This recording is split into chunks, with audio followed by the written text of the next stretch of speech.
De nieuwe steiger budget duizenden extra toeristen verstaren. Dit soort skippen had een soort romte nodig. En die wie er lang net altijd. Dat het nou oplost is te vernemen. Vrienden hier binnen de 30 cruiseskippen telt. Dat aantal lijkt nou al duidelijk heger. Als het nou al blijkt dat er al 80 skippen online hè, keer 100 mensen gemiddeld, dus dat is toch al 8000 mensen. En het jouwt gewoon een stuk gezelligheid in het stadje. Dat merkt gewoon dat het gewoon volle meer reuring jouwt in het stadje. Dus de terrassen lekker vol zitten. En, dus ik denk dat iedereen hier heel blij mee is. Ja.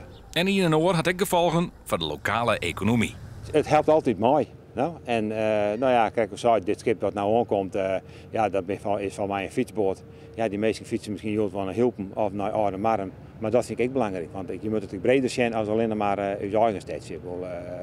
Die meesten komen een keer thuis, die zeggen we hebben een prachtig mooie vakantie in Friesland. We komen eens weer. Ze zien het in oren meesten. Dus het helpt altijd.